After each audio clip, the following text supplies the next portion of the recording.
Gun Owners Radio, welcome everybody. We make activism easy. Thanks for joining us today.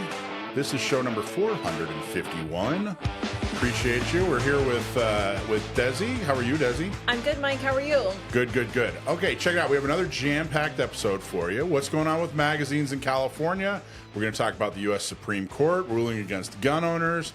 We're going to interview Kimberly Southwell, who's with Women for Gun Rights out here in California. And April is NotMe's big birthday. You'll find out more about NotMe and how old the program is. And we have Desi here in the studio to talk about it. April is actually a big month. We've got a lot coming up for NotMe. So all this and more, insights, updates for our growing community of gun owners. Glad you could be with us. Gun Owners is broadcasting from our new home at Discount Gun Mart, DGM. Check out GGM in San Diego off Marina Boulevard and in Santee off of Gillespie Field off the 67. Look up discountgunmart.com for more information. And don't forget to go to our website. Go to gunownersradio.com. Check us out on YouTube, youtube.com/gunownersradio. Share, like, comment. Make sure you tell all your friends about Gun Owners Radio so that we can help get the message out. Don't keep us a secret. So last week, I talked about Governor Walz out of Minnesota. I don't know if you remember, we had this election back in November, and he was the vice presidential candidate who lost. And recently, he was on a podcast with our governor, Newsom, who's decided he wants to be a podcaster, which is, I don't know, maybe that's a good career move for him. He's a horrible governor, so, maybe he might do better in podcasts. He might do better in podcasting. That's it's a harder job, but whatever. So anyway, Walz was on, and he said some highly questionable things and issued a challenge. Go ahead and to the Me Too movement. This How do you notion fight it?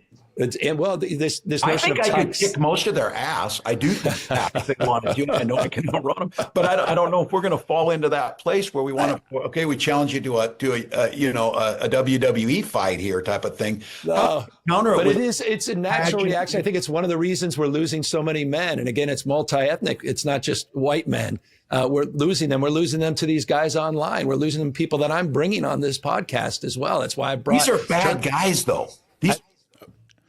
So those were his comments, that if you disagree with him, if you, for example, voted for Trump or didn't vote for him, and especially if you're a guy, then he wants to kick your ass. He wants to kick your ass, and he considers you a bad person.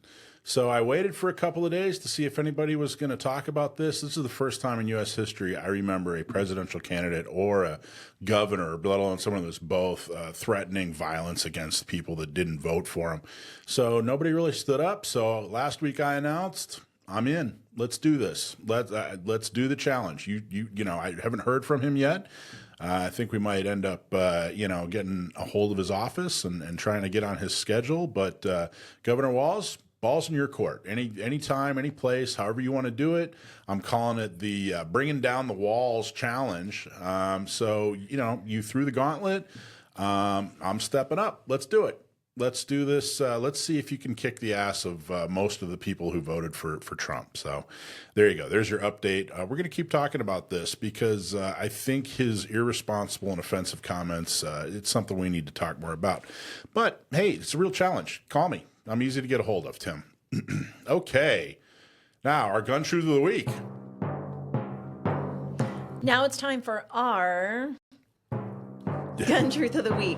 Gun truth of the week. Here's your gun truth of the week. Estimates of DGUs, which is a defensive gun use, vary significantly depending on the study's methodology, definition of what a DGU is, and data sources. The CDC has cited estimates ranging from 60,000 to 2.5 million defensive gun uses annually, and that's based on research from the National Academies of Sciences, Engineering and Medicine.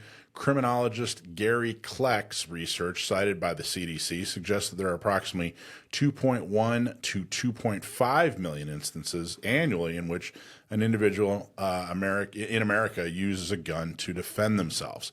So it depends on how they define DGU, a defensive gun use. It doesn't necessarily mean that they actually even pull the trigger. Just the mere presence of a gun, as we've heard in the past, is a deterrent to crime. So there it is. That's why you sometimes hear these high numbers. That's why you sometimes hear these low numbers. The anti-gun groups basically imply outright say that it hardly ever happens, but when you look at the CDC, when you look at academia, when you look at real research, you find out that it is extremely common for somebody to stop a violent attack thanks to owning and carrying a firearm. That is your gun truth of the week. Okay, Q&A. You have Q's, I have A's. People send in questions all the time. I like to make sure that we answer them on the air here like this, so that because I figure if one person's asking, then a lot of people are probably asking. So this was a big one. Last week we talked about how the Ninth Circuit Court of Appeals ruled against gun owners. This is the Duncan case where they said, hey, it's totally constitutional to ban magazines that hold more than 10 rounds. So the question is, what happens from here? Are Freedom Week magazines legal? Because it was basically the way it was, for the last couple of years, is that if you owned a magazine during Freedom Week that held more than 10 rounds, whether you bought it that week or just owned it that week, whatever, if you had that magazine during Freedom Week, then you could legally possess it. You could use it. You could carry it. You could go to the range with it, whatever. But now that the Ninth Circuit Court of Appeals has said that, hey, this ban is constitutional, that whole thing's in question now. Basically, the reason you could own them and possess them is because there was an injunction on the law. So the law was on the books.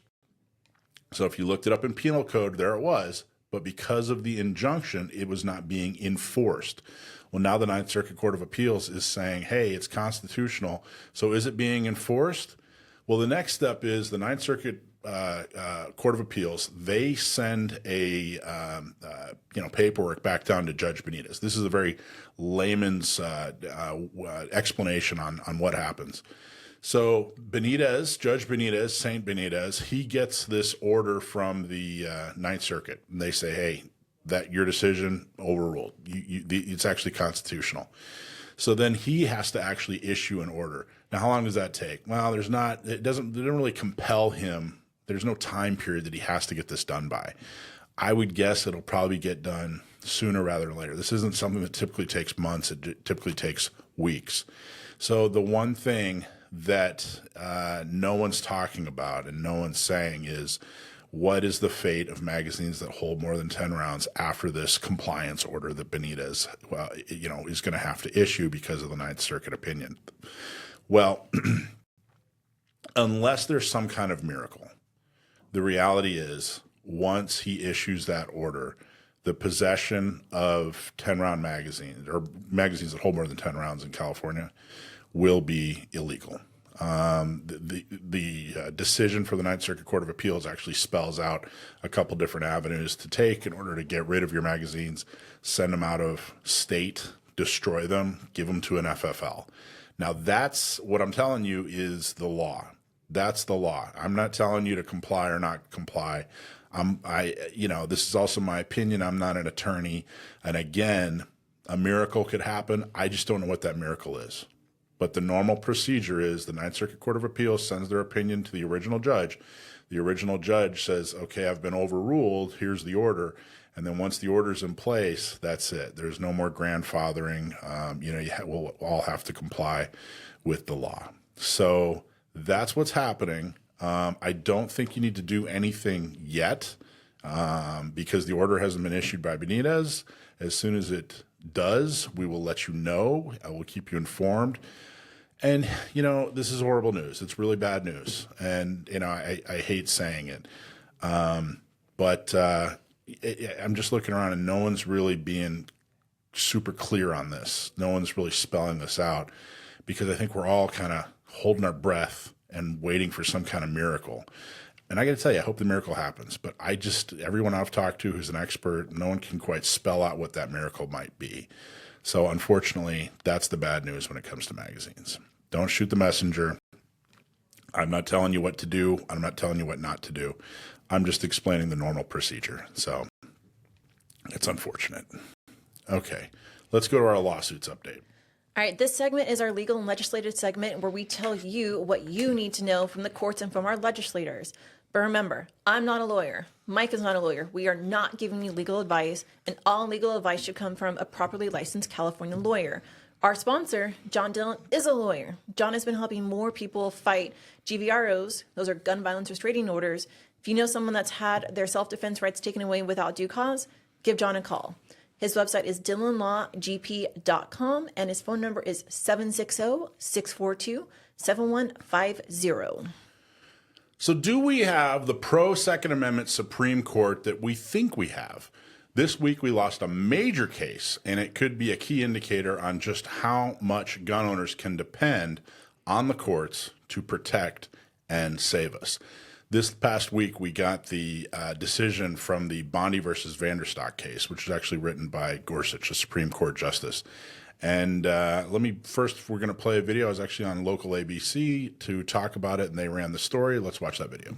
Highest court in the land making a big call on a hotly debated topic, gun control, specifically targeting ghost guns. Supreme Court justices upholding a Biden-era regulation requiring background checks and other regulations on self-assembled firearm kits that produce untraceable weapons known as ghost guns. So the fact that they seem to be going against their own rulings in very recent cases is baffling. Michael Schwartz is the head of the San Diego County Gun Owners PAC. He believes the court got it wrong. You have a natural right, whether or not tools have changed or times have changed or however technology has progressed, you still have the natural right to self-defense. So I really think that he went way above and beyond. It's incredibly heartening to know that we are at least going to be able to continue protecting our communities from these ghost guns.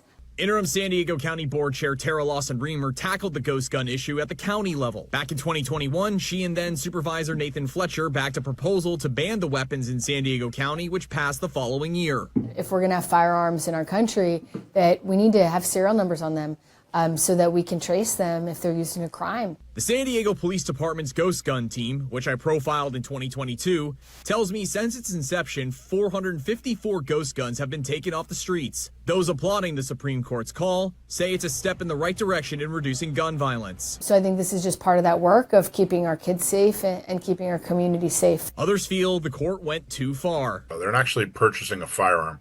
They're purchasing raw material in these kits. Ryan Hill, ABC 10 News. So let me fill in some of the gaps there. What exactly happened and what exactly they're talking about? Well, basically, they're not so much talking about ghost guns as much as they're talking about these kits that people can purchase. And the idea now is that they want to treat them as firearms. So what's the problem? What did I mean by they're not even following some of their own recent decisions? Well, there's a couple of different decisions that are important here, and it's important to understand exactly the role of the judicial branch of government, which is, of course, the Supreme Court. The Supreme Court's job is not to make laws. That's not what they're supposed to do. They're supposed to decide whether or not laws are constitutional or unconstitutional. In this case, they didn't do that. They didn't decide whether it was constitutional or unconstitutional. They actually looked at this case and decided whether or not it was a good or worthy law or a bad or unworthy law, which is it's not what they're supposed to do. So what do I mean by that? Well, you know, the legislative branch, they're the ones that make laws. So they're the ones that decide, okay, is this law good for society or is it bad for society? Does society want this law? Does society not want this law? If I disagree with a law or if I want a law put in place, then I can go petition my representative. If a Supreme Court justice is saying, hey, a law is good or bad, who do I have to petition? I can't go. The Supreme Court justice isn't somebody that can be elected. So this is really a case of people not quite understanding civics. What they were looking at is a Biden-era regulation where basically his DOJ said, hey, you know what? These kits, we're now going to treat them as if they are firearms. Well, that's the executive branch. They don't make laws either. The executive branch takes laws and implements them. They're executives. So they can't decide, you know, what is or isn't a firearm. They can decide how exactly, you know, paperwork gets processed. That's their job. And they actually, the Supreme Court, many of the same justices that voted against this in this case voted on another case recently, which was the Looper Bright Enterprises case, which is Chevron deference. Chevron deference, they decided, means that basically it actually ruled against Chevron deference, meaning that these bureaucratic departments can't create law. It very much limited what they can and can't do. But in this case, in Vanderstalk, they said, yes, they can create law. In fact, part of Gorsuch's opinion basically said, hey, look, these kits make it very easy to take these raw materials and create a firearm. And he even said that, now the tooling and the ability to get the knowledge to turn these raw materials into firearms is extremely common.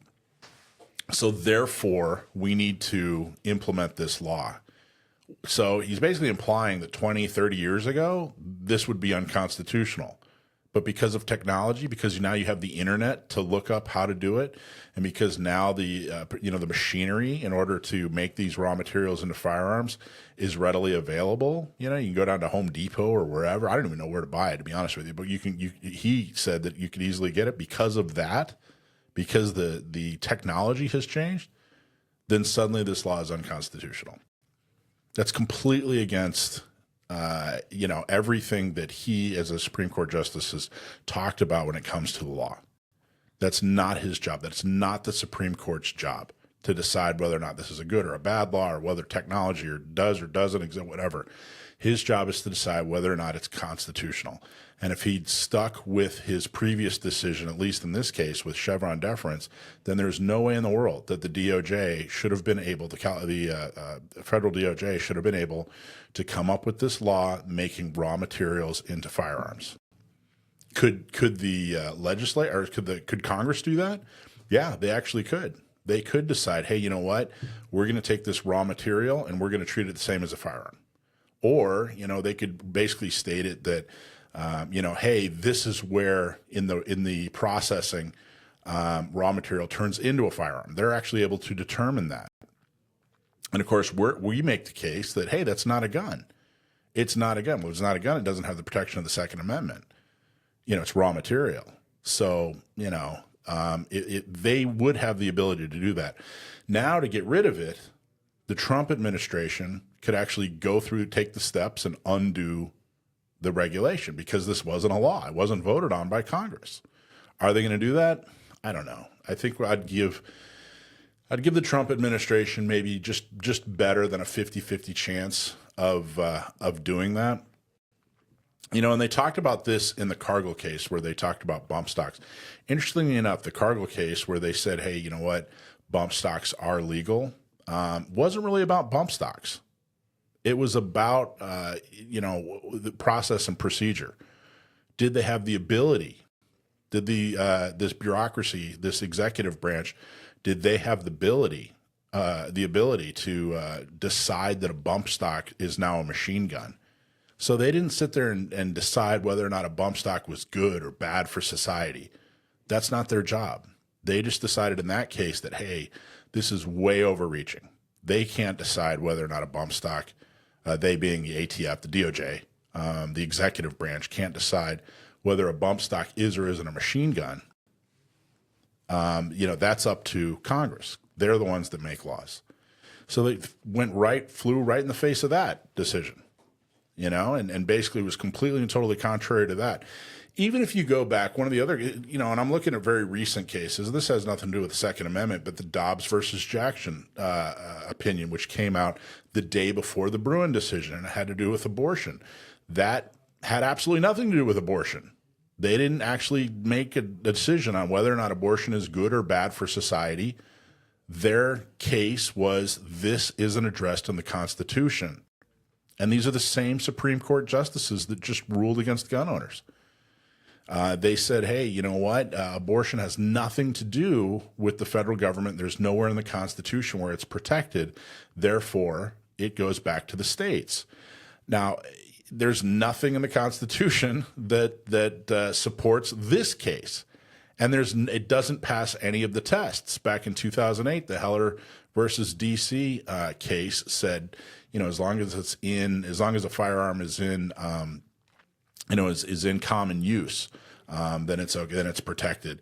And then the Bruin case just last year said, hey, you have to go by the text, history, and tradition.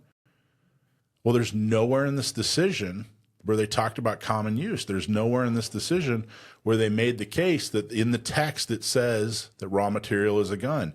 There's nowhere in this decision that said the history and tradition, here are other laws, showing that we typically make raw materials, or regulate raw materials the same way we regulate firearms.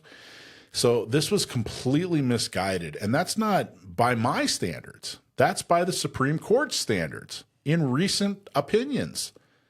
This isn't, I'm not talking about opinions that happened 50 or 100 years ago. I'm talking about the exact same justices that ruled that Chevron deference is way too, there's way too much power in the executive branch. When they ruled on abortion saying, hey, there's nothing in the Constitution or Code, when they rule in Bruin saying text, history, and tradition, and then they don't go by any of those decisions, it doesn't make any sense at all. So they were completely wrong with this. But the problem, there are only two justices voted in our favor, and that was, of course, Thomas and Alito.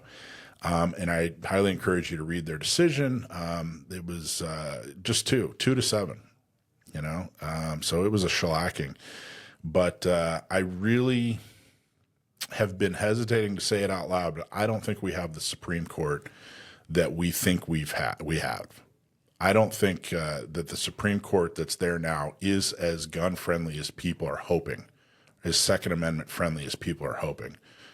And I was worried about it with the Rahimi decision.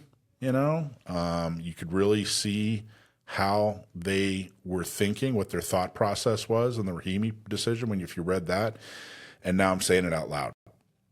We cannot rely on courts. Now we got to keep filing the lawsuits. We got to keep, taking it to the courts. It's definitely part of the strategy.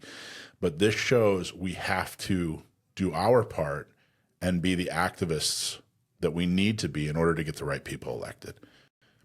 Trump, Supreme Court, they're not going to save the day every single time. And, the fight's not over. We still got to do the right thing when it comes to activism. So that's what's going on. Wanted to talk about that case. Unfortunately, it's not good news. In fact, it's very, very bad news. Okay, background checks to buy a gun barrel. That's the next anti-gun maneuver out of Sacramento. This is SB 704. It's by Democrat Jesse Aragon, I think, out of Oakland.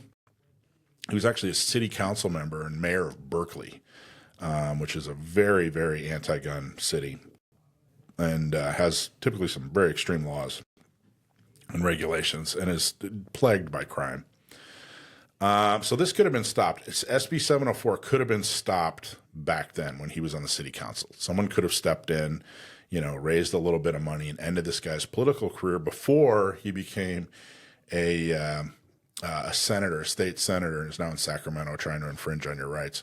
So what's the deal here? Well, what he wants to do is make you go through, basically take the same steps, background check and everything, when you buy a gun as when you buy a barrel as when you buy a gun. So you're just buying a barrel. You're just buying an upper for an AR. You're buying a new barrel for your hunting gun, whatever. You want to switch a barrel out.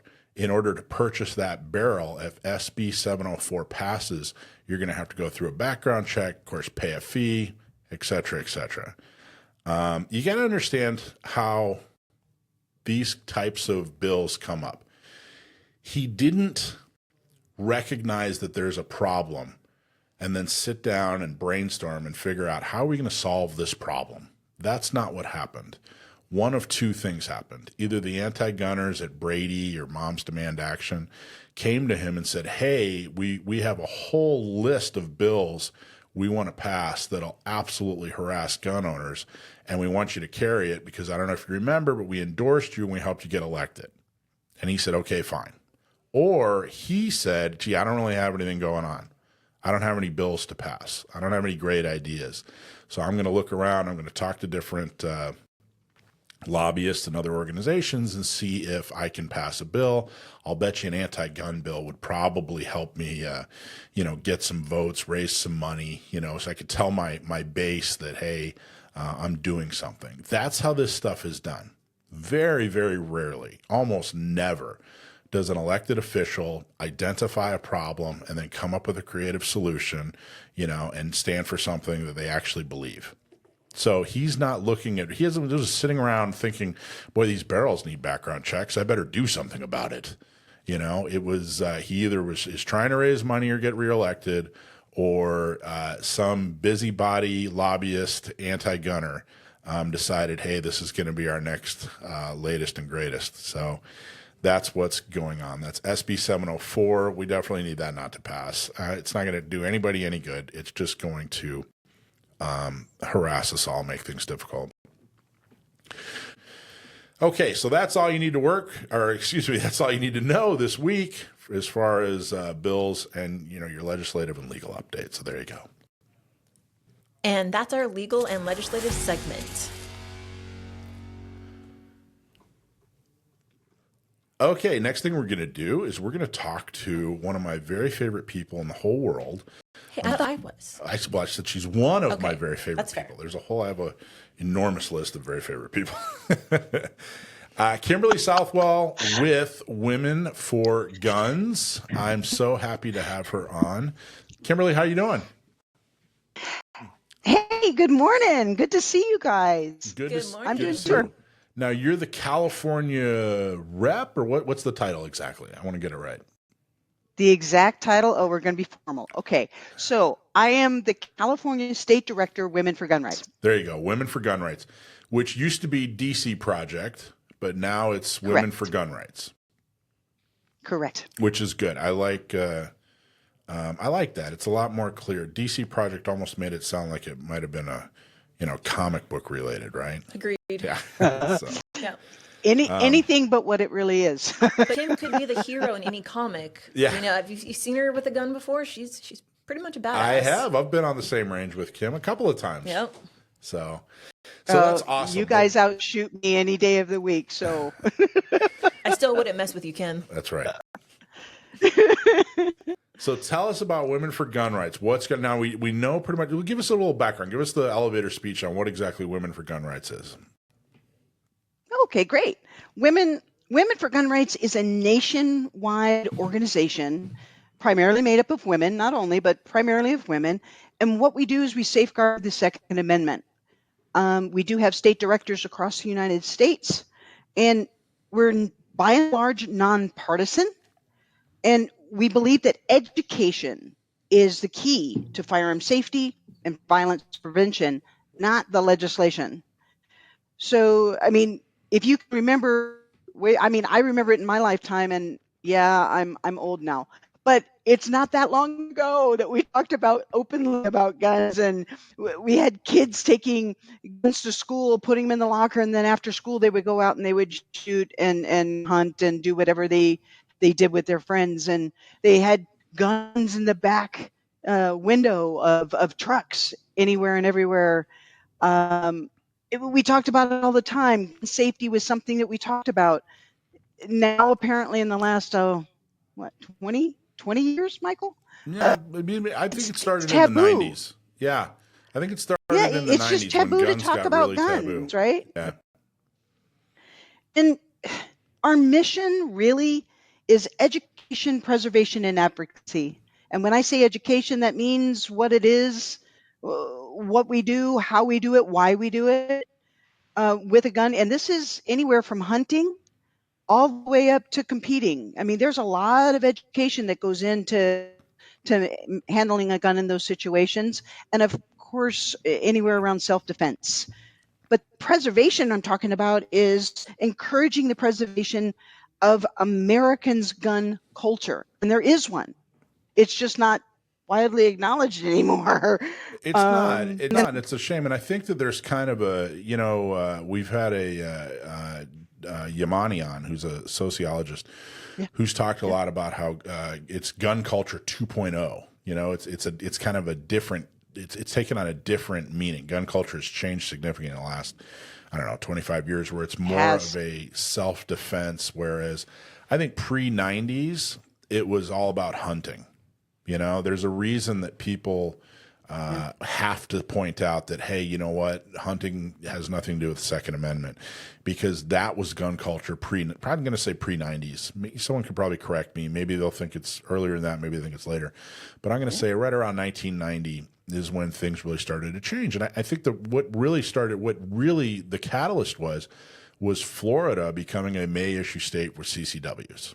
And that's when things turned into more of a defensive use, you know. And I think that crime changed right around that time, but maybe a little earlier. It's in the 70s and 80s. The type of crime that people experienced changed.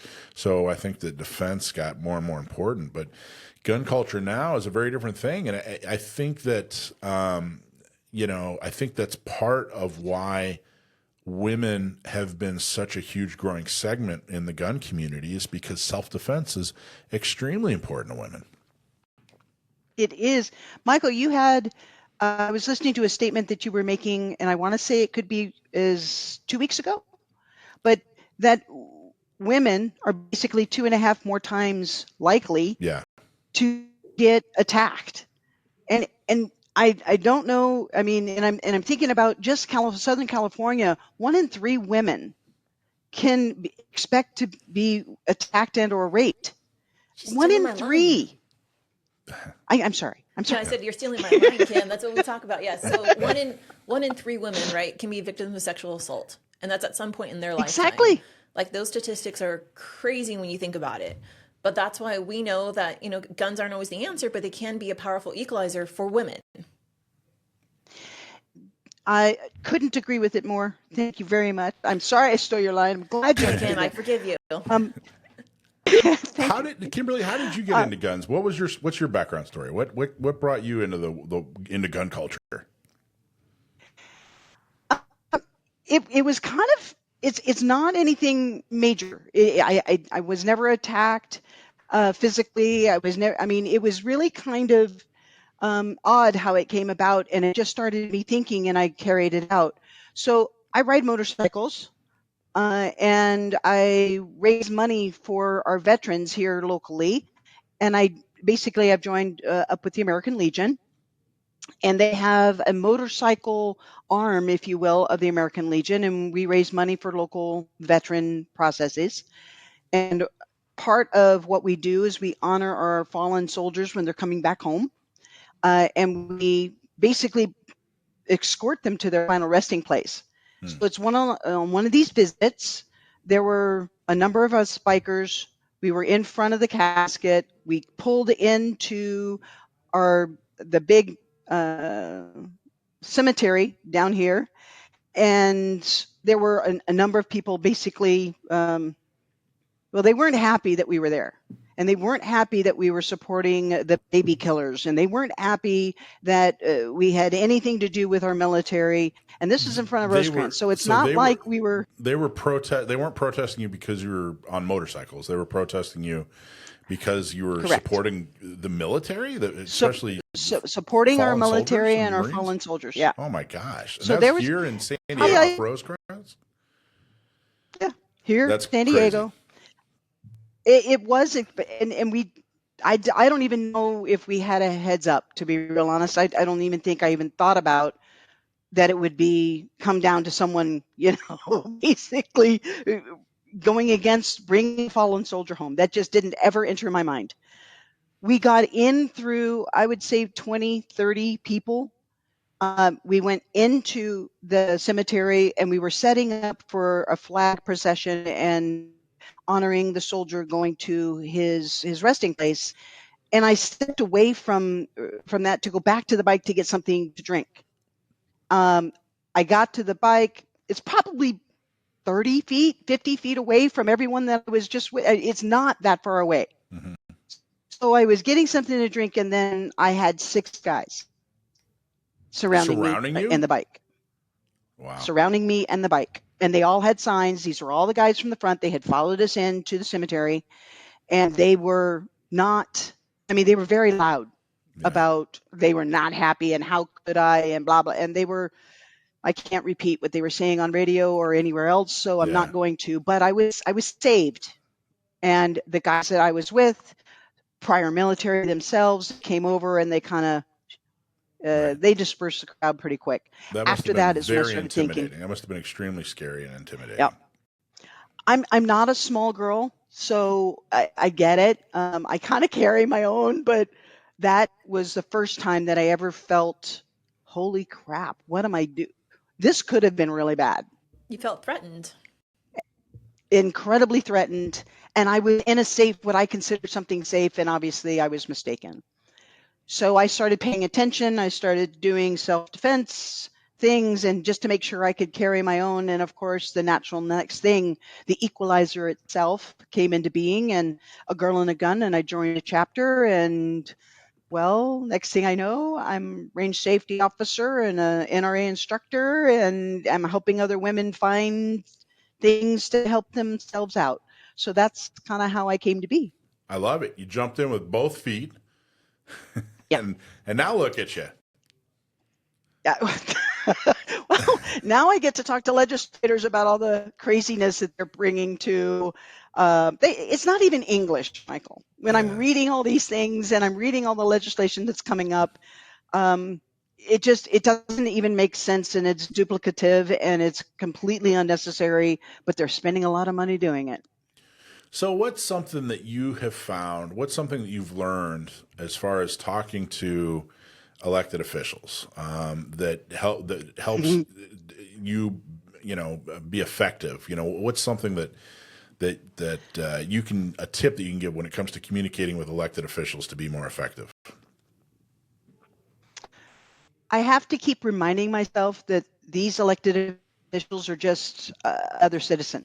They are not, although they do come to the legislature and backed by a lot of people that elected there, they're still human, and they're still, doing their day-to-day thing.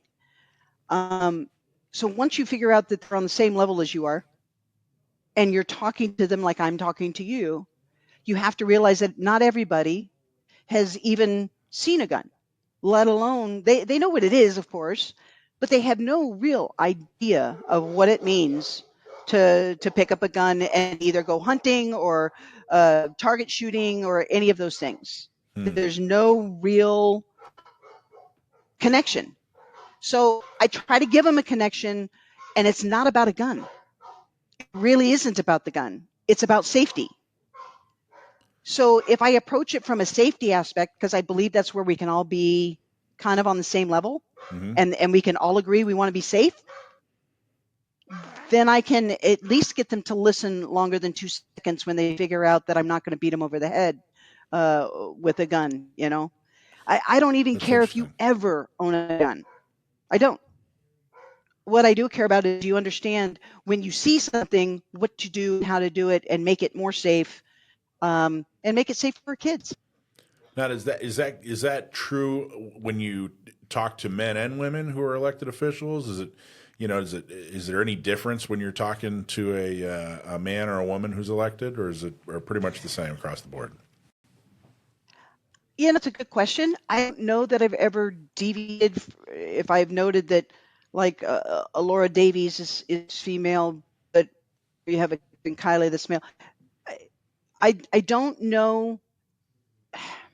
I try to approach it, and I try to understand if they even have anything in their background that might have created some scary moments for them that involved guns.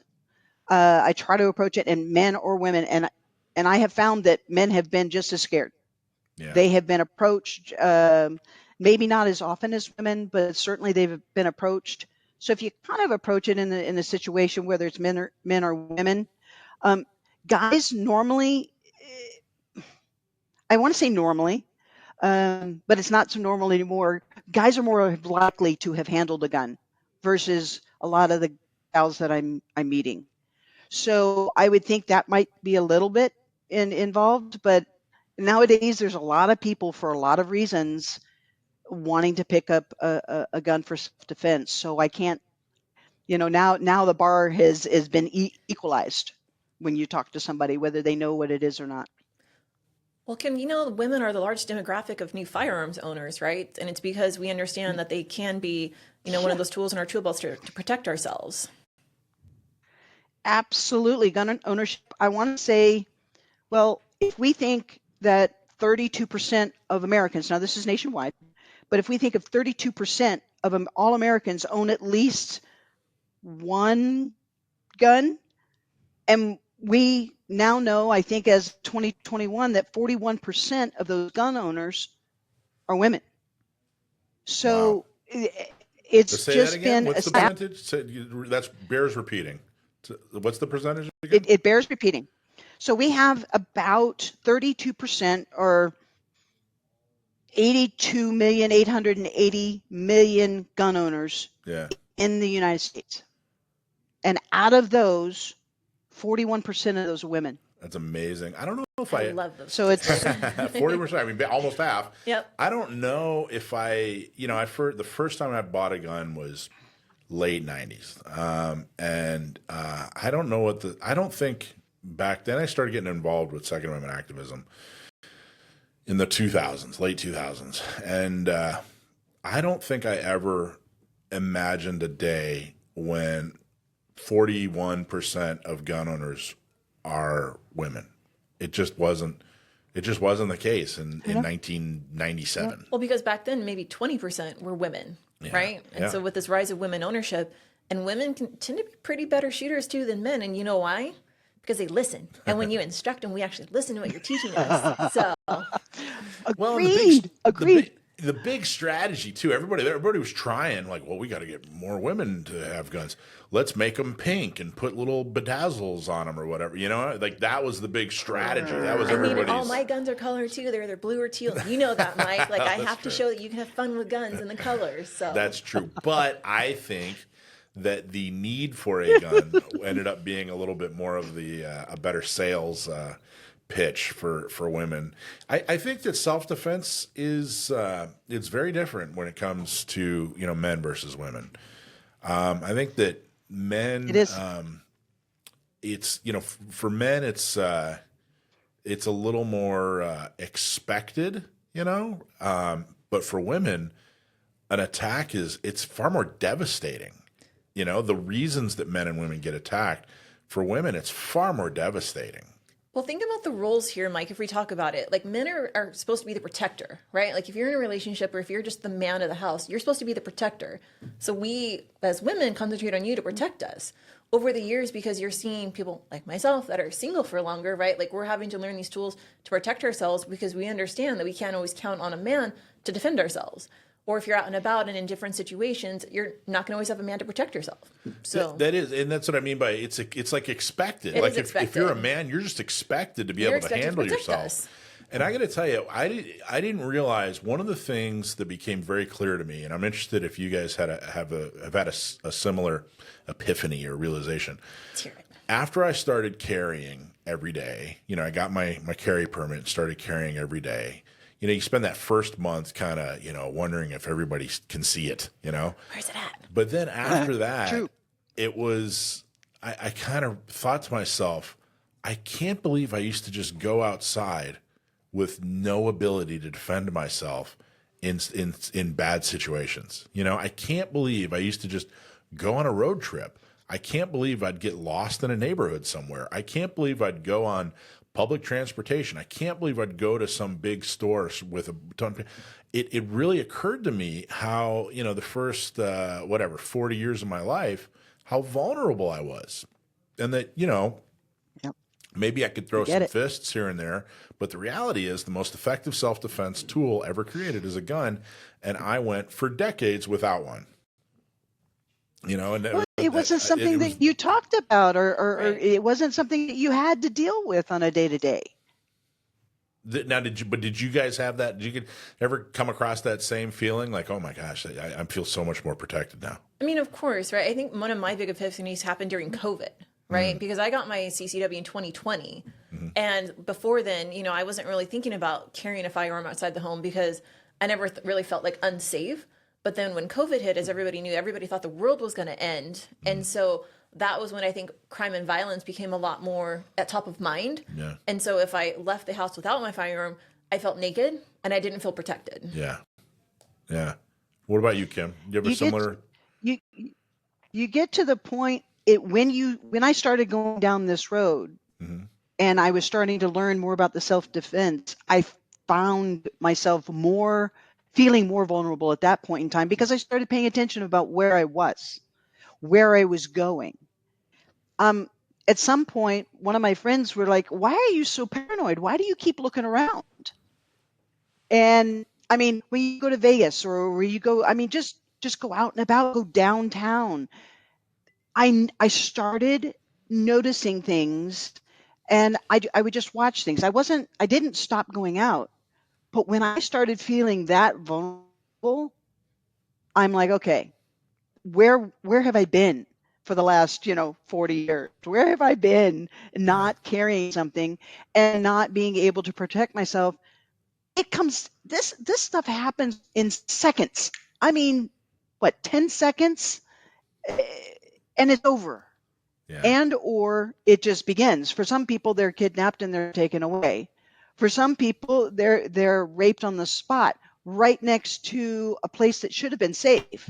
So when I started realizing that these things happen very quickly in odd spots, because you just never know, the more I wanted to carry, the more I do. I don't carry in the house, but anywhere else, you better believe that I've got something to save my bacon on a daily basis. But that's because there's a gun in every room in the house, right, Kim? So you always have one at your disposal. Well, I could just reach out and touch somebody. Exactly. There you go. Dr. Lott has a lot of statistics. John I love Lott? him, and sadly, More guns, less. What is it? More guns, less crime was his big book. there you go, and that's his thing. He did an interesting deal about 180 cases where CCW holders were involved.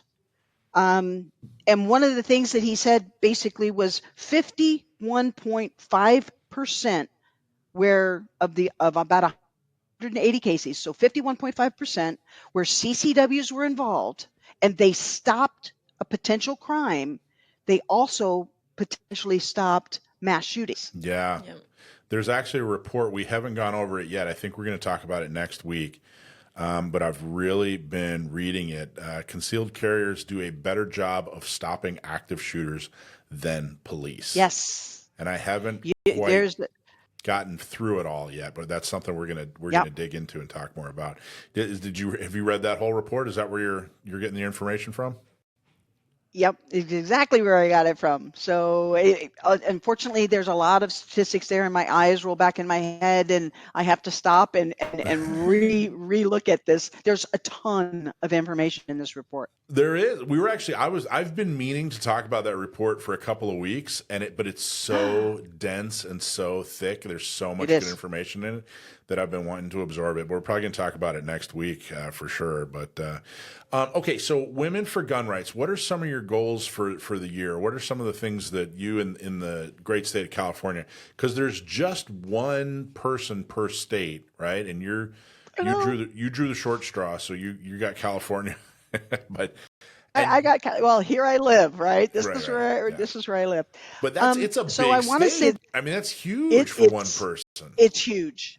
I mean, I know it's been absolutely trashed with all kinds of bad policies and everything else for a number of years. So I get it, but it's really one of the 5th largest places to live. I mean, if California was its own country, it would be up there in the number 5 spot. Yeah, that crazy. So thank God it's not just me. Yes, I'm the only one for Women for Gun Rights. Yes, I'm the state director, but I am always recruiting. And what do I mean?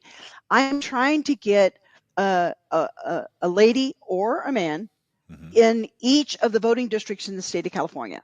Oh, wow. And what I want from them essentially is I want them to track what's happening for them locally when it comes to the Second Amendment.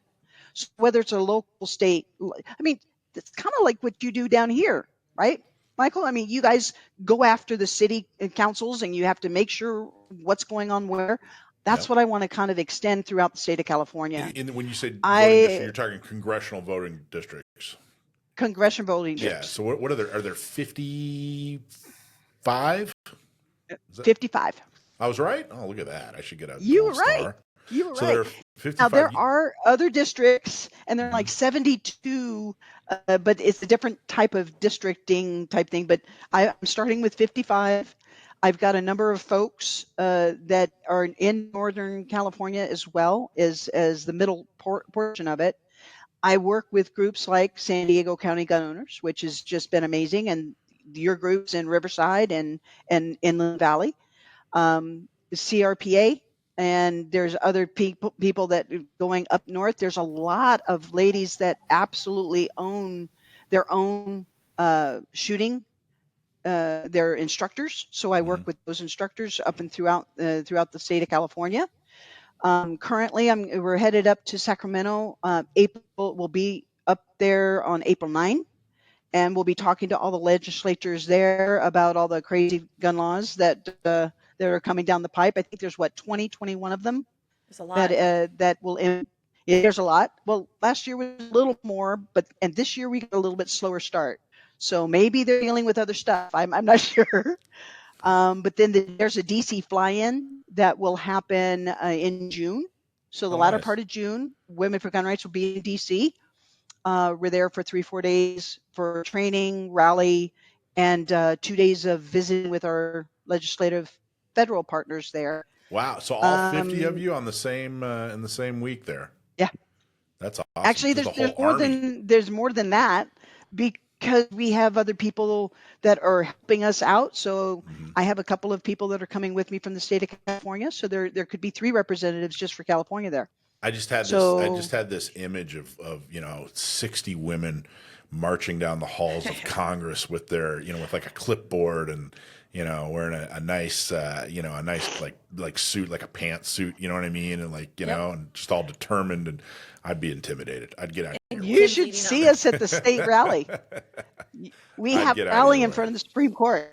Yeah. Yeah. We have a rally every year in front of the Supreme Court, and we're all decked out in teal shirts. Nice. You were talking about congressional districts. It's a fun point. You were talking about congressional districts. It's pretty interesting. I was reading a report. They were talking about how, every 10 years they take a census, and then they redraw districts, proportionally. So, I know. The more people in your state, the more Congress members you get, and the more Congress members you get, the more electoral votes you get. So the more you get to decide who is the president. And they were talking about, they were projecting that in 2030, when they redraw districts, that states like California and New York are going to lose at least one and maybe 2 or 3 seats. And the states that are I've more than that they're going to lose more than that. Well, the states that are going to pick it, it's probably very likely the states are going to pick it up: Idaho, Florida, Texas, and Utah. Yes, sir. So that's at least 4, because each are going to get at least 1, and it could be as many as 10. Could you imagine? Can you imagine if California and New York lost 3 or 4 Congress members each, and states like Utah and Idaho and Florida picked up, a couple, 3, 4? I mean, that would. We have to wait until 2030. I got to tell you, I have been very hard on people who have left California, who up and moved and said, I'm done with this, I'm out of here. I've been very hard on those folks. I might have to admit I was wrong. They might actually, this might have actually been a very effective thing to do, is leave California and go to Utah or Idaho or Florida, because boom, now you're gonna pick up more electoral college votes. You're gonna pick up more congressmen. So maybe I might have to. Yes, I have a sneaky suspicion that we staying put for the state of California was a very good thing for us to do, and 2026 will be a good year. Not to mention 2028. So it's not going to be in the long term. It's going to be in the short. And I would be willing to bet you that there's a lot more good positive changes, and specifically for 2A. I mean, I know the regime right currently, but I want to see what Kash Patel does at the head of the ATF. I want to Should be interesting. see how that kind of comes across the United States, and particularly California. Yeah. So we'll see if any of those things have a positive impact. But we've got a very, very positive movement going forward now. There you go. We just need to get it a little further. All right, Kim, how do people support you? How do people find out more about Women for Gun Rights? What would you like people to do as the result of this interview? So what I would love for your listeners to do, go to our national organization. It's womenforgunrights.org. Mm-hmm. Fill in your information. There's a number of ways you can become involved, or you just want information, or you want to volunteer, whatever the case may be. And then I basically would get notified from our national organization from there. That's the easy. It's free. It's super quick. I'll reach out to you at that point in time individually. I have a couple of hundred people that I'm working with currently. I need a couple hundred more. So anything for any level, reach out to us, womenforgunrights.org, and put in there California and how you'd like it to help us out.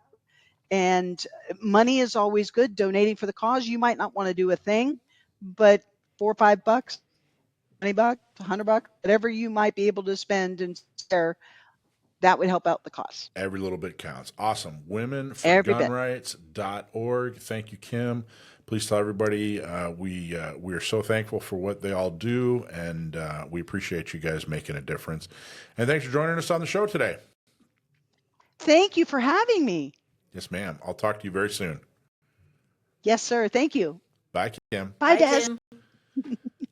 This segment was brought to you by Cargo, cases and rugged gear outfitters in El Cajon. Go check out cargostores.com or visit them at 423 Broadway in El Cajon.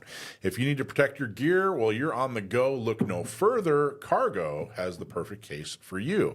So if you need it protected and you want it customized, Cargo is the place to go. Use code GOR for 10% off on their website, or mention Gun Owners Radio or San Diego County Gun Owners when you go into the store. You'll get 10% off.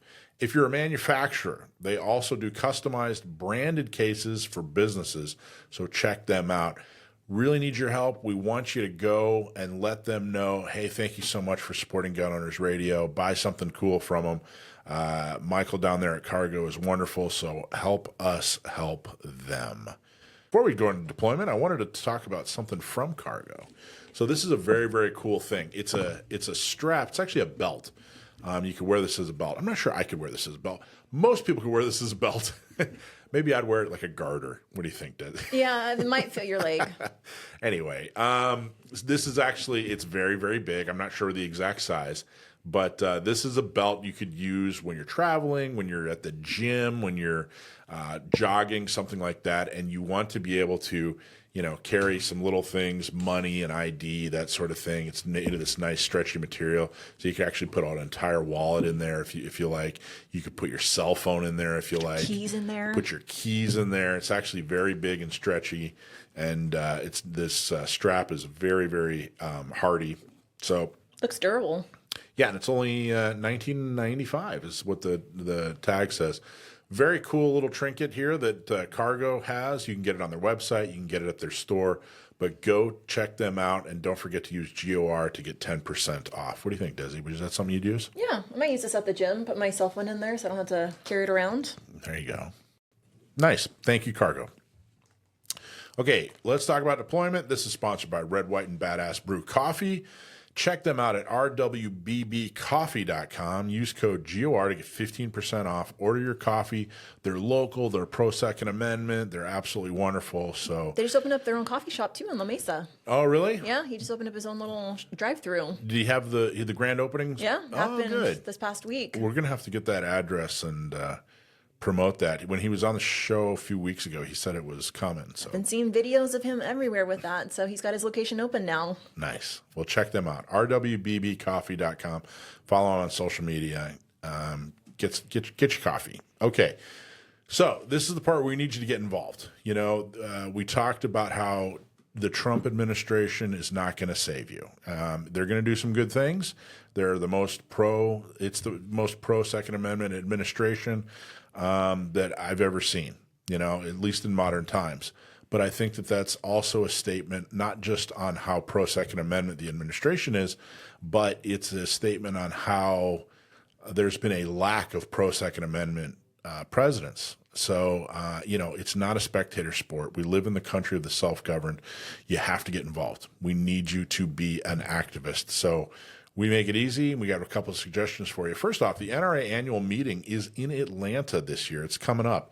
Go to NRA.org, check it out. It's free for members, so if you can make it out to Atlanta, it's an enormous gun show. It's very, very cool. They have their elections that weekend. They have lectures and all kinds of guests. I've been a few times. It is absolutely wonderful, and Atlanta is a fantastic city, so check out NRA at their annual meeting coming up here.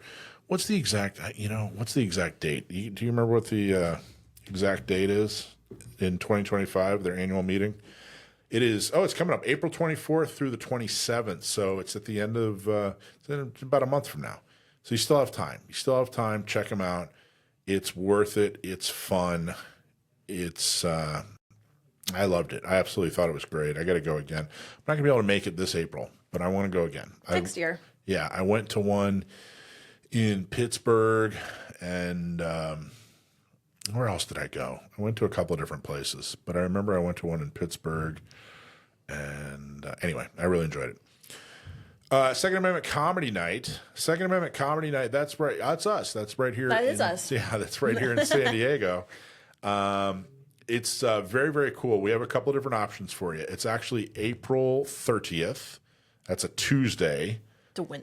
Is it a Wednesday? Wednesday. Oh my gosh. I think it's a Wednesday. Hold on. April 30th is a Wednesday. It's a Wednesday. And we have a couple different options for you. If you go to the website, sdcgo.org, there's a nice big banner right on the homepage. And click on that, and you can buy tickets. And there's a couple different options. From 5:30 to 6:30, we're going to have a happy hour where we talk about NotMe and have some talks about what's going on with NotMe. It's NotMe's birthday. How old is NotMe? We're turning 6 years old. 6 years old. That's fantastic. Yes, we're getting old. And then what we'll do is at 7 o'clock, the comedy starts. It's right there at the same venue. And you can, the options when you click on the banner, which is right there on the screen, SDCGO Comedy Night, you can either attend the happy hour or you can attend just the comedy show, or you can do both. If you do both, it's $25. There's a little bit of food, there's some drinks to purchase, and then there's some great comedy. We have 3 professional comedians. It's going to be a really good time. It's a cool venue right here in San Diego. It's in the kind of in the Claremont area, but check it out. Go to the website. It's on Ronson Road, 8253 Ronson Road. You have to purchase tickets in advance. Come out and network with us, have some fun, and have some laughs. Okay, tabletops and shooting socials. So we have an ongoing opportunity for you to be involved as an activist. And the 2 ongoing opportunities that we always need more people are the tabletops, where you help man a tabletop at a gun shop. Typically, there's some other different venues, but typically it's at a gun shop. And you tell people about San Diego County gun owners. You tell people about CCWs. You tell people how to get involved. You pass out literature. You don't have to be an expert. You're never alone. There's always somebody there with you, and you get a free T-shirt. So check it out. We're actually going to put up the volunteer website up on the screen. The other one is we like to have, we call them shooting socials, and that's where we get experienced shooters and we match them up with new shooters or people who've never touched a gun before. They've made it to, 30, 40, 50 years old. They've never touched a gun before. We get you involved with them. You basically, we set up, it's typically the second Saturday morning, the second Saturday of the month in the morning, and you get to teach somebody, you give them a first-time shooting experience. If you've never done it before, come on out, shadow a mentor, and we'll show you how it's done. But we have a couple coming up that are pretty important. Young Republican Shooting Social on April 5th. And then the next day is Guns N' Moses, which is a Jewish shooting group. That's April 6th, and we need mentors for both, right, Desi? Yes, we do. I need about 8 more mentors for both of those right now. So I know it's a busy weekend, but if you guys come out, we'll bring coffee, maybe donuts or something, right? So we'll entice you, and it's definitely only for 2 hours in the morning, right? So we need your help. Yep. If you've done it before, we need you to come on down. If you've never done it before and you want to check it out, great, come on down. Super easy. You bring your firearm, you bring your ear protection and your eye protection, and we handle the rest. We get people to sign up. We tell them where to go. They get a safety briefing. They get ammo, a target, a lane, everything else that they need. You just get to do the fun part, which is Teaching shooters, right? And it's a great experience. Yeah, give them a first-time shooting experience. And then the tabletops. We have a lot of tabletops almost every weekend. Actually, we have 2 in most weekends here. April 12th, we have the stand-up and ride tabletop, and then we have the NotMe SD shooting social. Oh, that's the shooting social. Let's see, what else? And then the gun range San Diego tabletop. Again, tabletop's super easy. You'll never be alone. You pass out literature. And help us get people involved. That's it. So we're asking you to do just a little bit more than you did last year. Just do one more thing. If you didn't do anything last year, just do one thing this year. I promise you're going to have fun. If you did one thing last year, then we're asking you to do 2 things this year. The other thing is the NRA board is having an election, and you really only have about another week to get your voting in. I'm very happy with what's going on with NRA. NRA 2.0. This is the first time we've ever endorsed people when it comes to the NRA board. By the way, big shout out and thank you to NRA for funding the Duncan lawsuit. The lawsuit that just unfortunately didn't go the right way when it comes to the Second Amendment Court of Appeals when it comes to magazines. You know, they're going to try to get it back into the Supreme Court. The Supreme Court's actually already commented on it. So there is a fairly strong case to be made that it might go to the Supreme Court again, and they might rule on it. And thank you so much to the NRA for funding that. So we have picked folks that we like and we want you to vote for. If you're not a life member of the NRA, become a life member and vote. If you are a life member and you haven't received your ballot in your magazine, then you need to call them and say, hey, I want to vote, and get that done. Or check out your magazine and make sure that your ballot's in there. But here's the list from Kim Rohde all the way down, and check them out. It's on our website. It's on our social media. But definitely help us get great leadership in NRA. Support Doug Hamlin. He's the new leader. We want to give him as much support as he can. He's doing a fantastic job. So stay informed, get trained, be part of the community, and we'll see you at the next event. Okay. All right, let's do everybody's favorite, Stump-My-Nephew. This is sponsored by CO1. CO1.com. Website is CO1.com. Check them out. Cleaning your gun shouldn't take forever. CO1 makes it faster and easier so you can spend more time on the range or just living your life. And now, what everybody's been waiting for, CO1 is finally available in an aerosol. That means it's even quicker and easier, no hassle cleaning. Just spray wipe and you're good to go. And then here's an insider tip. CO1 isn't just for firearms. With this new aerosol can, you can use it around the house on squeaky door hinges, sticky sliding doors, window tracks, tools, or any metal parts in your garage. Anywhere that you normally grab a WD-40, you can grab CO1. It cleans off rust and grime while keeping things running smooth. So try it today. Grab yours now at CO1.com. One and done with CO1. All right, Sam, how you doing, man? I'm well. How are you? Good to see you, my friend. I think that we got an interesting question for you. I think that you'll, I don't know if you're going to get this one or not, but This might be a tough one for him, Mike. you think so? I think so. Did you know the answer? I never heard of this Never before. heard it before? All right, well. All right, Desi's going to ask the question, and then you're going to do your best to answer it. This came from Job out of Claremont. He writes and he asks, Desi, go for it. What is a muff pistol? There you go. Job out of Claremont. Yeah. which I'm sure is a real place. It is. Okay, I'll have to take your word for it. I don't know my California geography. Say muff. I almost feel dirty talking about it. Back in the early part of the last century, and even earlier in like the late 19th century, there was a trend, kind of like it is now, of firearm manufacturers producing increasingly smaller handguns for personal protection, because they didn't have good availability we do, and people didn't really dress in a way that was conducive to concealed carry. So people weren't going around rocking 1911s just walking around town. I mean, for some people, but it wasn't common. So you needed something really small, especially if you were not dressed in a way that you could carry something like even an equivalent of what we would now call a J-frame revolver. And part of that, especially if you're not dressed in a way that's conducive to carry, is if you are, well, frankly, they dressed in a very particular way back then, not like now where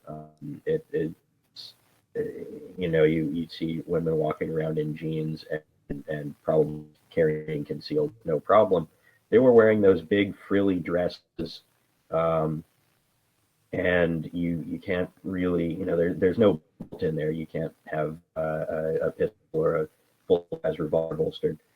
And so the muff pistol, if I understand correctly, if I'm not getting my references mixed up, was a colloquial term for very, very small handguns, designed specifically for women to carry. And if I'm not mistaken, they were popular with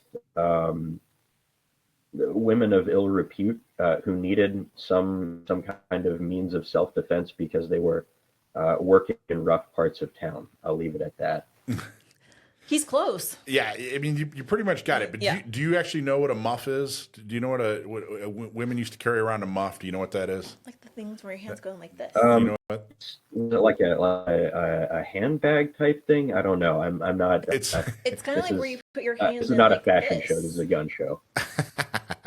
it's a hand warmer. Women Right. used to have. It's like a. It looks like a. Like a circular thing. Yeah, like a circular thing with and it's usually big and fuzzy. It looks Yep. like how beefeaters in England have that big furry hat. Well, imagine if you just put a hand in each, and you had that big hoop dress like you're describing, and then they'd walk around with both hands in a muff. I have a distinct memory. You have to ask your mom. But I have a distinct memory of my grandmother, your great-grandmother. I think she actually had a muff. It was that recent, but mostly it was like back in the early 1900s. Yep. But so you're absolutely right. Muff pistol is a small concealable pistol, often a flintlock or percussion gun, historically used by women and sometimes men, designed to be hidden in a muff or pocket. And that's why they called it there it is. There it is. There's a muff. There you go. Russian raccoon. Look at that. On her head. Stylish. Yeah, poor how many raccoons had to die in order lot. to keep her hands warm? Muff pistols. Why don't you read the rest there, Desi? Muff pistols gained popularity in the 18th and 19th centuries, particularly in England. They were designed for self-defense and were small enough to be easily concealed in a muff. And that is a hand warmer, Mike, is what we call that. Yeah. Or a pocket. And go. these pistols were typically flintlock or percussion guns with a small barrel and compact design. While they were often associated with women, men also used muff pistols, and then the muff was such a common place to hiding weapons of use of a muff was banned during the Finnish Civil War. Some examples of muff pistols include the Queen Anne pistol, which was a type of pistol that was made small for easy concealment or carrying and concealment. They were banned during the Finnish Civil War. Yep. Oh, there you go. So they go back even further than I had realized. Yeah. So you got half. Well, give him 3/4 of the answer right because you didn't get the time period. You got it. You got Job. You don't get the special. Job only gets a hat or a shirt. Sorry, you got it. That was a good question, though. Yeah, right. It was a good question. I liked it. So, all right. What do you got as far as blogs, my friend? Well, I think I had mentioned I have one coming up about I'm going to mess up the number. It's 14126, I think, the executive order regarding the Second Amendment, breaking it down along the framework I had out in a previous blog post about how to really read an executive order, sort of how to read an executive order like a professional. That recommendation, the next one I will be doing after that will be about the big Scopes decision that just got handed down. Pretty interesting. Do you have any? We talked about it earlier in the show, but what are your you're talking about? Of course, the case on ghost guns, the Vanderstalk case. What are your thoughts? Yes, do you have 7-2. That's 7-2 is a shellacking. Well, yeah, 7-2 isn't good. We certainly, I don't think anyone was expecting that.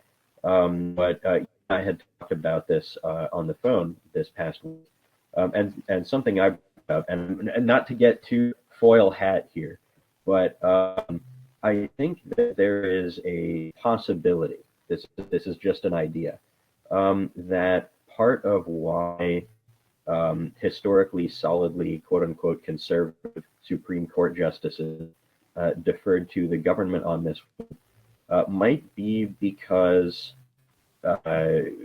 maybe even unintentionally, subconsciously, they were laying a groundwork to be able to defer to the present administration on other cases unrelated to the Second Amendment.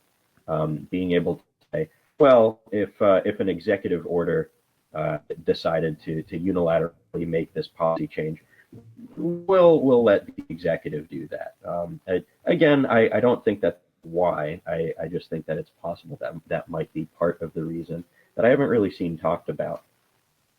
Well, this is an FPC case. FPC does such great work, and I'm so thankful for FPC and everybody there. They do a fantastic job. They've made it clear that they are going to talk to the administration about reversing this rule, despite what the Supreme Court saying that it was constitutional. And they said in another communication here, they said after nearly 3 years of fighting in Vanderstalk, this isn't the outcome we wanted, but it's far from the end. At FPC, adversity merely steals our resolve. We are more determined than ever to fight forward. SCOTUS built a shaky house of cards to justify this outrageous rule, which I agree with. I thought it really was a shaky house of cards. And we plan to pull it down one card at a time, but they can't do it without us. So thank you so much, Firearms Policy Coalition, for fighting the good fight. You guys do fantastic work. So got a couple other things to talk about. Sam, why don't you hang out with us and comment where you see fit. The first one is I wanted to talk about, about a month ago or so, we brought you information on a Poway election. Somebody got elected in Poway and to their city council, and that was not the person we endorsed, unfortunately. And this person turned out to be an absolute soup sandwich. Councilman Tony Blaine in Poway, Republican, was a complete disaster. He's abusing power. He's only been in office a couple of months. In fact, I think he's only about 3 months into his term. We talked about how he's already using law enforcement to go after his political enemies and done some things that are absolutely questionable. So he's now facing a recall effort. After colleagues and critics accused Blaine of vote trading, bribery, harassment, bullying, and retaliation since taking office, residents gave Blaine a notice of intent to recall just before a city council meeting. This happened on March 18th. More than 60 residents signed it, and it officially kicks off an effort to force a recall election to remove Blaine from office. This is Voice of San Diego, by the way. Voice of San Diego previously reported that the Poway City Council censured or officially reprimanded. That's what a censure is. Tony Blaine last month after public emails revealed Blaine attempting to vote trade with another council member, which is illegal, by the way. When you say, hey, I'll vote for your whatever if you do this for me, that's illegal. Dozens of emails going back several months also show Blaine, who represents District 2, threatening and harassing elected officials and city staff members on multiple occasions, including City Attorney Alan Feinstermacher, I don't know how to say his last name, who accused Blaine of bullying and harassment at a January 21 City Council meeting. You know, it's really bad when you bully and harass voters. It's really bad when you bully and harass your fellow city council members. But the city attorney, yeah, that's kind of bad. That's really bad. Yeah, really bad. Now, the city attorney, a lot of people don't really understand what a city attorney does. The city attorney is the attorney for the city. Like, that's your attorney, as a city council member. That's what they're supposed to be doing. Now, the city attorney, for example, in the city of San Diego, she's gone now. There's a new one, but Mara Elliott thought that she was a prosecutor. She thought she was a district attorney. She didn't understand her job at all. But what you're supposed to do is, protect the city council. And he was bullying and harassing his own attorney. Not a good idea. Nope. The council's censure of Blaine was the first in Poway's 45-year history. Since then, calls for Blaine to resign have grown louder, and with even the city mayor, Steve Voss, urging Blaine to resign. But Blaine isn't budging. So interesting. So interesting. I'm so glad. Couldn't have happened to a nicer guy. This guy really is a piece of work. He's a piece of work. So that's what's going to happen. Now, if they recall him, what'll happen is, they got to get enough signatures, and they have to get enough votes, and then of course he'll get kicked out of office. But at the same time, they're going to need to fill that spot. I'm already looking for folks. The guy that we endorsed, I'm hoping that he will decide to run again. Now, they may appoint somebody. If he gets kicked out, they may not have a full election. They may just decide to appoint somebody. They have that option. So if they appoint somebody, you have very little control. We can, over who they appoint. I mean, you can, influence the city council, but it's pretty much up to them. So I hope they get it right. But I got to tell you, when you stick it out there and say, hey, this guy's doing something really wrong, and you're as harsh on him as I was, when something like this happens, when there's a recall, and the citizens go, yeah, this guy is horrible, it definitely, you feel justified. Yeah, definitely. But Tony Blaine, get out of here, man. Just read the writing on the wall and get the hell out. He just an absolute abuse of power. Just leave. Just leave. You don't have to go away mad. Just go away. Is he friends with Walz, considering they're doing the same thing? I don't know. Good question. Yeah, really. He, I don't know. I know he's a physician. I know he's in the military, or at least the reserves or guard or something like that. But he should be nowhere near power. He should be nowhere near power. He's absolutely abused it. He's lost the trust. So beat it. So hopefully the recall will start. So if you live in Poway, get involved in that recall. They need every recall effort needs help. Get involved. Contact them directly and say, hey, what can I do? If they need a signature, sign it. If they need more signatures than just yours, then help get signatures. But let's get this guy out of here. Let's get him out of here. So that's Tony Blaine. This was interesting too. If I may, sure, add some briefly. As important as it is to take a strong stand against corruption and other abuses of power when the person involved is someone someone from the opposite political party, if this is the United States, it's even more important to take a strong stand against this kind of thing when someone from your own party or your own political faction. I'm talking to you all the people inside my computer listening to this show. I know most of you are not naive. Most of you probably tend to vote Republican. And if you don't say anything about this, if you don't speak up and demand this guy's recall, even if that just means the next time you have a conversation about local politics with your friends, going like, man, I think this guy's a real scumbag and he should be removed from office or remove himself from office. And, you know, if you don't take a stand against this, then what that does is it signals to all of the people who are either registered Democrats or to vote Democrat that, well, they think it's acceptable when their guy does it, so why don't we do it? I couldn't agree with you more. I got to tell you, I get so much crap from Republicans when I criticize Republicans. And I always think to myself and sometimes say, you know, you got to keep your own house clean. Like you got to really, Republicans should be harder on Republicans than they are on Democrats. Democrats should be harder on Democrats than they are on Republicans. You know, if you get somebody who's bad, whether, you know, they might agree with you on every subject, you know, maybe Tony Blaine, the Republican in Poway, maybe he agrees with you on taxes and immigration and maybe even the Second Amendment, who knows?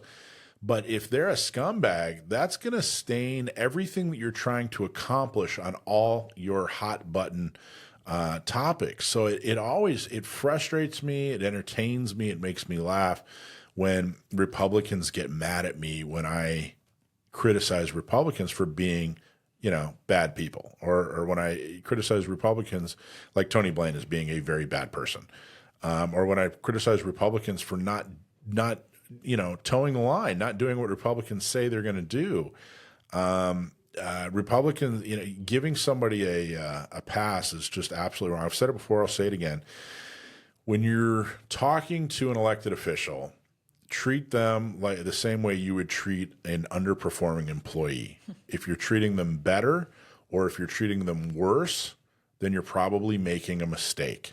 You know, don't completely destroy them and say they're horrible and you'll never vote for them because they don't have any motivation to change. But then also don't tell them, hey, you walk on water and everything you say is gold and no matter what you do, I'm going to support you, because, you know, they're not going to respect you. They think that you're they got you in their back pocket.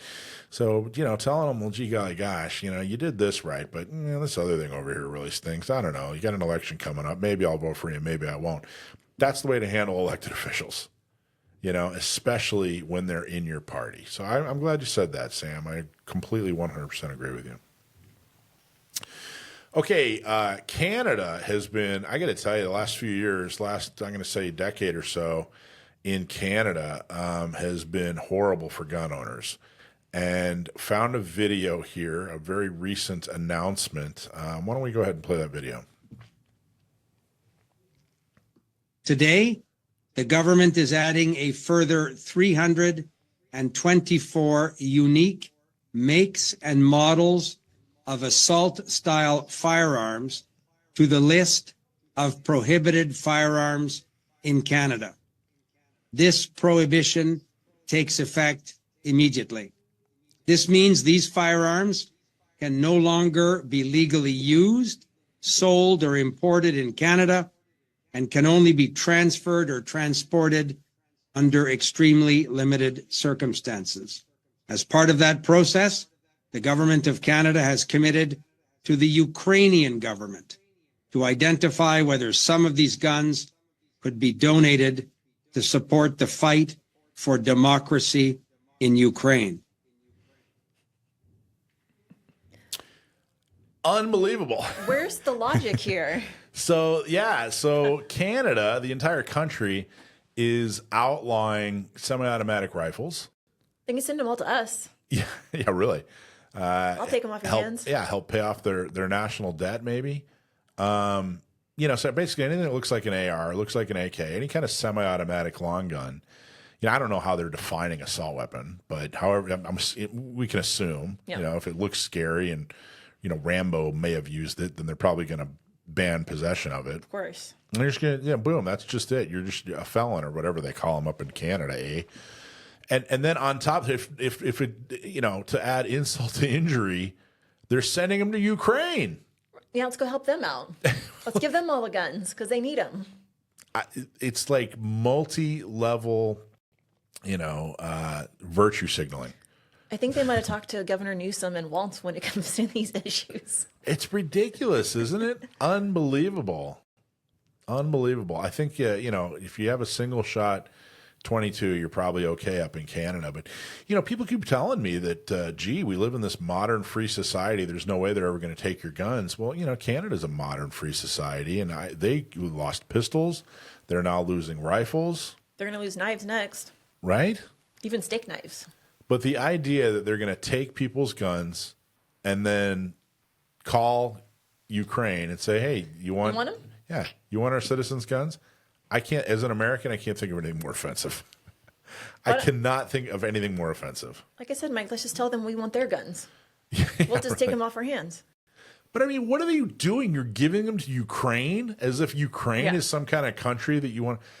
Unbelievable. Right. Let's give them all the guns. Yeah, there's this extraordinarily corrupt country who today is fighting somebody that we like even less.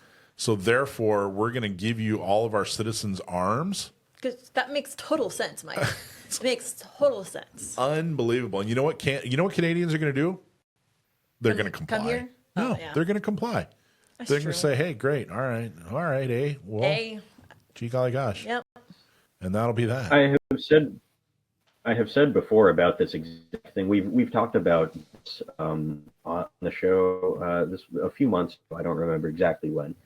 But I said at the time that if I was reading a history book and I saw an example pointed out of a government confiscating its subjects' property, any property, firearms or otherwise, and sending them to support a war those people didn't vote for, that would be pointed out as an example of the evil of colonialism. But I guess when it's your own government doing it, it's okay. I don't know. I got to tell you, Americans fought for our independence, and Canadians were given theirs. We are not the same. Definitely not. We are not the same. So I thought that was interesting. It's modern times. It's a Western modern country, and they're absolutely taking their rights away. Anybody that ever tries to use that line of like, oh, gee, they're not going to come take your guns. Point to Canada. I wonder if I think they're almost as bad as Australia at this point. Unbelievable. Okay, well, Sam, thanks so much. Anything else that you want to add to? Or are you good? No. As always, thanks very much for having me on. You bet, bud. I'll talk to you soon. Bye, Sam. See ya. So, Desi, you are I always forget your title. I think now it's program director. You're the program director. We can always change it, though. That's always up for. How about Grand Poobah? Can we do Grand Poobah? You don't like Grand Poobah? No, I don't like that. All right. So you're the program director for NotMe SD. Correct. Which is, tell everybody what NotMe is. Yeah. So we are the group within San Diego County Gun Owners where we help women, get a firearm. We help them apply for their CCW, and we connect attendees with certified instructors. So we want to be that bridge in the gap for women who have been victims of domestic violence, sexual assault. We want to help women who just might want to learn more about firearms but don't have a resource to learn more.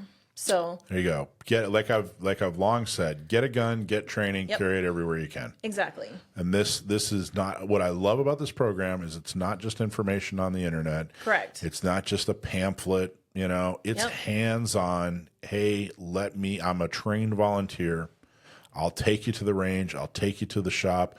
We'll sit down and fill out the application together, whatever it takes to fulfill whatever need you have when it comes to self-defense. Correct. That's awesome. Yep. And how many years old are we now? We are 6 years old as of April. Can you believe it's been 6 years since we've been doing this together? No, I can't. 6 years, 6 years old. San Diego County gun owners. NotMe SD is now 6 years old, the month of April. So April's a big month for us, Mike, right? Because the reason why NotMe was founded was because of Sexual Assault Awareness Month. So this is a campaign that's observed each April, and it's dedicated to raising awareness about sexual violence, its causes, and risk factors. And we also want to educate communities, promote prevention programs, and empower individuals to take action in creating safer environments. And that is specifically what NotMe does throughout the year. But in April, we kind of jam-pack the calendar, right, with a lot of events because I understand the importance of, having as many tool belts in your tool belts as you can. Yep. So, of course, we concentrate on firearms, and that's what we kind of practice and preach all the time. But we want to make sure women have more tools in their tool belts to defend themselves. So every April you do a fantastic job. You make sure that they have lectures and classes and all kinds of ways to educate themselves. Yep. What are some of the examples of classes that are coming up? Yeah. So of course we always start off the month with a shooting social, and that's happening. It's already filled up. Unfortunately, these shooting socials, fill up way in advance. But shooting socials are when we take new shooters, or sometimes we have repeat shooters, pair them with experienced mentors, and we teach them how to shoot. A lot of the fear of firearms comes from the unknown and not knowing about firearms because they're scared to pick it up because it is a deadly weapon. But when we can help mitigate that fear by putting them with an experienced mentor who's going to be there to walk them through 50 rounds of ammo and take baby steps with getting them to shoot, that's always a great way to start. And anytime we put women through the NotMe SD program, that's a great starting point that we always like to kick them off with. Awesome. So that's our first thing, is a shooting social. What else you got? What's another one? The next one we have is actually on April 16th, and it's a seminar that we're calling Protect Yourself with Confidence. So nice. 2 parts. So we've got Gary Gibson, who is one of our favorite Second Amendment attorneys, right, where he's going to come and talk to the ladies about, let's say you've had to make the decision to protect yourself. What do you do now and what do you not do? So we really want to kind of give them some tips and the tricks of the aftermath when you've decided to protect yourself. Gary Gibson, defense attorney extraordinaire. Love him. He's so great at talking. And of course, he wants to come and hang out with 25 ladies because, who wouldn't? Because you guys are a party. We are a party, and we bring the party with us. And that's April 16th. And what's it called? It's called Protect Yourself Before You Wreck Yourself. Is that what it is? Protect Yourself with Confidence. Oh, all right. So, and the That's second even better. part to that seminar is we're taking our image-based decision-making class and kind of doing a condensed version of that.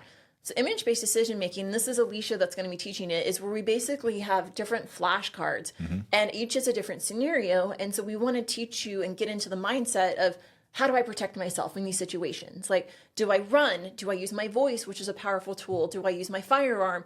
And we really try to get these women to think about how to protect themselves with what's on them. Wow. That's cool. So you hold up a flashcard and it gives you a scenario and you immediately have to respond with, this is what I do. Maybe it'd be pepper spray. Yep. Maybe it'd be I run away or something. It's not always a gun. Correct. So we really want to get them to kind of think about these different scenarios. Now, is that one full? Is that one still No, we still got some openings for that. And the great thing about taking this seminar is we're giving away a free palm pepper spray. So our dear friend Russ Theodore is sponsoring it and is giving us some giveaways at that seminar.